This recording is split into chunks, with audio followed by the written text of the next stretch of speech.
Salam müəllimlər, bugünkü dərsimiz olur, deməli Benjamin Bloom'un psixomotor sahəsi, yəni taksonomiyanın 3-cü sahəsi olan psixomotor sahəsi.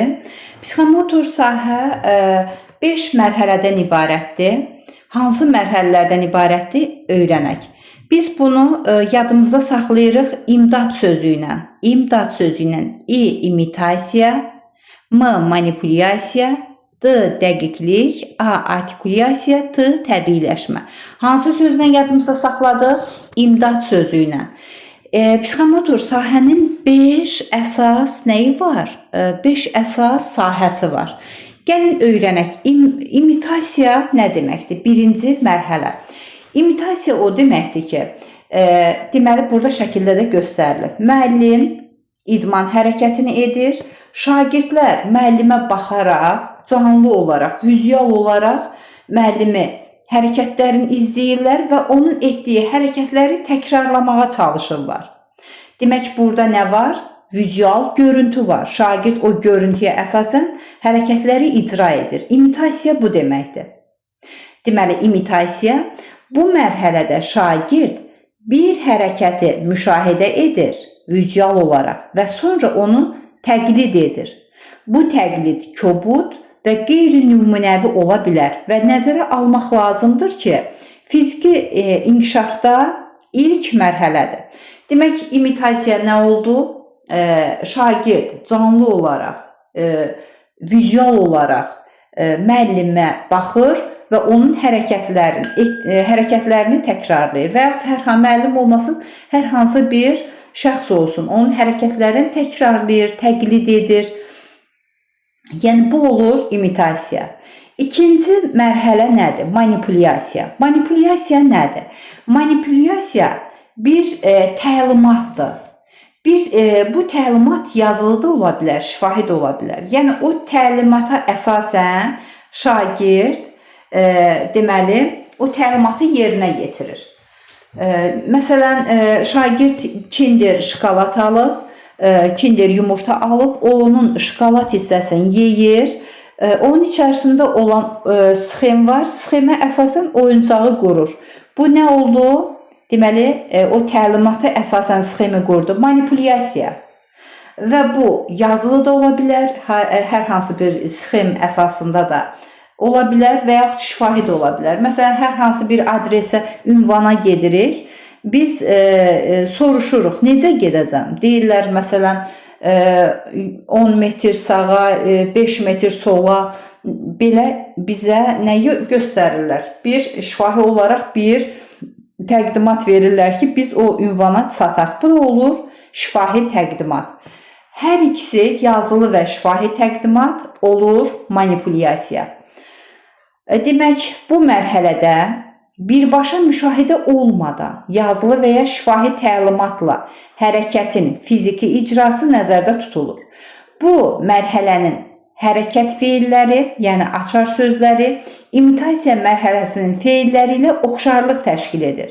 Fərq ondadır ki, bu hərəkətlər əyani nümayişlə deyil, yazılı və şifahi göstərişin köməyi ilə həyata keçirilir. Deməli, dedik ki, imitasiya ilə manipulyasiyanın açar sözləri çox oxşardır, amma biz onu necə seçirik? İmitasiyada vizual olaraq şagird onu görür, yəni canlı olaraq görür, o hərəkətləri təkrarlayır. Manipulyasiyada isə sxemə əsasən deməli, bu hərəkətləri icra edir. Daha sonra gəlir 3-cü mərhələ, dəqiqlik mərhələsi. Dəqiqlik mərhələsi nədir? Şagird hərəkətləri təkrar edir, öyrənənə qədər edir, sərbəst şəkildə, köməksiz şəkildə özü edir. Yəni, cəhd edir ki, o hərəkətləri etməyi bacarsın, səhvlərini minimuma endirsin. Deməli, bu hansı mərhələdir? Dəqiqlik mərhələsi. Deməli, dəqiqlik mərhələsini oxuyaq. Deyir ki, yazılı məlumatlardan və ya vizual modeldən asılı olmadan, başqalarının köməyi və ya müdaxiləsi olmadan müəyyən təcrübə ilə hərəkətlərin müstəqil şəkildə yerinə yetirilməsini tələb edir. Hərəkəti yenidən icra etmək və səhvləri minimuma endirmək nəzərdə tutulur. Yəni şagird burada çalışır ki, səhv etməsin. Müstəqil şəkildə bu hərəkətləri yerinə yetirməyi bacarsın. Dördüncü mərhələ artikulyasiyadır. Artikulyasiya nədir? Artikulyasiya odur ki, şagird müxtəlif fəaliyyətləri birləşdirir və eyni zamanda ardıcıl, dəqiq, sürətli yerinə yetirir. Bu olur artikulyasiya. Artikulyasiya yaradıcı təfəkkür var burada. Artikulyasiyada yaradıcı təfəkkür deməli var. Bir də oxuyuram, deyirəm ki, artikulyasiyada demək müxtəlif fəaliyyətlər birləşdirilir. Eyni zamanda ardıcıl şəkildə, dəqiq şəkildə və sürətli şəkildə icra olunur. Bu olur artikulyasiya. İndi oxuyaq. Artikulyasiya bu mərhələdə müxtəlif fəaliyyətləri birləşdirərək eyni zamanda müvafiq ardıcıllıq, dəqiqlik və sürətlə yerinə yetirməyi tələb edir. Şagird bacarıq və ya məhsulu yeni vəziyyətə uyğunlaşdırmaq üçün dəyişdirir. Deməli, şagird burada hərəkətləri ardıcıl edir, dəqiq edir, sürətli edir. Bu artikulyasiyanın açar sözləridir. Hansı sözlərdir?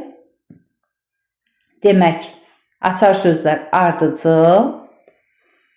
Bir dəqiqə. Deməli, ardıcıl, dəqiq, bir də sürətli. Yazmadım. Ardıcıl, dəqiq, sürətli. Açar sözlərdir. Artikulyasiyanın açar sözləridir. Təbiiləşmə nədir? Təbiiləşmə artıq şagird o hərəkətləri avtomatikləşmiş halda həyata keçirir. Göz yumulu həyata keçirir. Məsələn, şagird o qədər bu hərəkətləri edib ki, artıq onu peşəkarcasına edir. Yəni, göz yumulu şəkildə peşəkarcasına o hərəkətləri tətbiq edir. Demək, təbiiləşmə nə oldu? Təbiiləşmə hərəkətləri avtomatik, intuitiv və ya avtomatikləşmiş şəkildə yerinə yetirmək qabiliyyətidir. Başqa sözlə desək, şagird bir və ya bir neçə bacarığı asanlıqla yerinə yetirir, fiziki, həmçinin zehni gərginlik olmadan bu bacarığı avtomatik şəkildə həyata keçirir. Bu mərhələdə bacarıq artıq vərdişə çevrilmiş olur. Yəni, bu da olur təbiiləşmə mərhələsi. Demək, biz nə öyrəndik? Benjamin Bloom'un taksonomiyasının psixomotor sahəsini öyrəndik. Psixomotor sahə hərəki bacarıqlardan ibarətdir. Yəni, 5 mərhələdən ibarətdir. İmitasiya, manipulyasiya, dəqiqlik, artikulyasiya, təbiiləşmə. Hər biri haqda da məlumat verdik. Növbəti dərslərimizdə görüşənədək dəyərli müəllimlər.